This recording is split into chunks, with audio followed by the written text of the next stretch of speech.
தெய்வத்தின் குரல் மூன்றாம் பாகம். மௌனம் வாய் வேலை குறைய.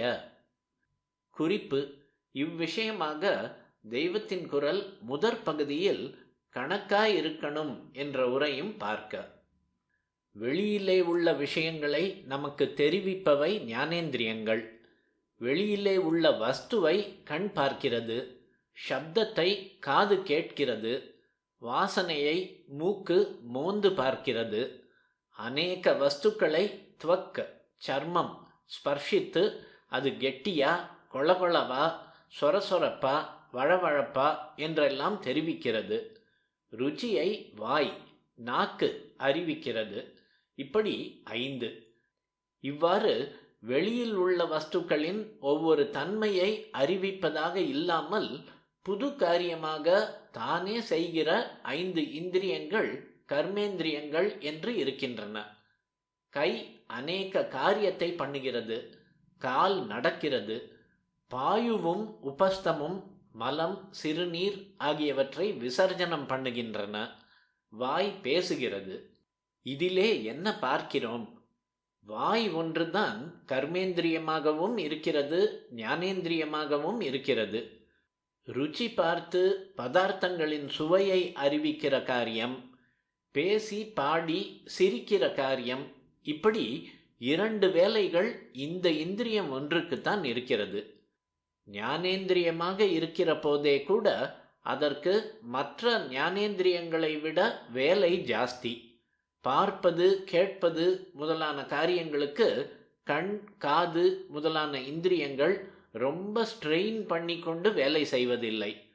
வாய் ருச்சி பார்ப்பதோடு மட்டும் நின்று விடாமல் பார்த்த வஸ்துவை கடித்து மென்று உமிழ்நீரை சுரந்து முழுங்குகிற வேலையையும் செய்கிறது. ருச்சி பார்க்கிற ஜிஹ்வாவை நாக்கை மட்டும் எடுத்துக்கொள்ளாமல் அதோடு பல் உதடு எல்லாம் சேர்ந்த வாயையே ஞானேந்திரியமாக சொல்லிக் கொண்டு போகிறேன். ஆக மற்ற எந்த அவயவத்தையும் விட வாய்க்கு தான் வேலை ஜாஸ்தி. ருச்சி பார்ப்பது, அதாவது சாப்பிடுவது, பேசுவது என்று அதற்கு 2 காரியம் இருப்பதாலேயே 2ஐயும் பாதியாக குறைத்து கொள்ள வேண்டும் என்பதுதான் பரமேஸ்வரன் அபிப்பிராயமாக இருக்க வேண்டும். வயிற்றை கட்டி வாயை கட்டி என்கிற போது சாப்பாடு பேச்சு 2ஐயும் கட்டுப்படுத்துவதுதான் தாத்பரியம். ஆனால் நேர்மாறாக பண்ணுகிறோம். 2 வேலையையும் தேவைக்கு அதிகமாக கொடுக்கிறோம். வாய்தான் ரொம்ப ஓவர் ஒர்க்டு. அமித போஜனமாக ஓயாமல் ஏதாவது சாப்பாடு, நொறுக்கு தீனி, பானம் என்று உள்ளே தள்ளிக்கொண்டே இருக்கிறோம். எப்போது பார்த்தாலும் வெட்டியாக ஏதாவது பேசிக்கொண்டே இருக்கிறோம். இந்த 2ஐயும் ரொம்ப குறைத்து கொள்ள வேண்டும். கண்டதை தின்று கெடுதலை வரவழைத்து கொள்ளாதே. சாத்விக ஆகாரம் மட்டும் மிதமாக சாப்பிடு. அதுவும் கூட இல்லாமல் அவ்வப்போது உபவாசம் இரு என்கிறது சாஸ்திரம். இதே போல வாயில் வந்ததை பேசிக்கொண்டே போகாதே. அதனால் பிரத்தியானையும் கெடுக்காதே.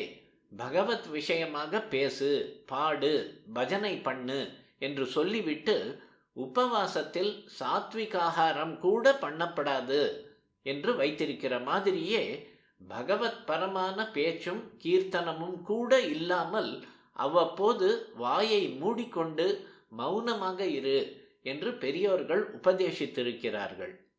இப்போது எங்கே பார்த்தாலும் பேச்சுதான்.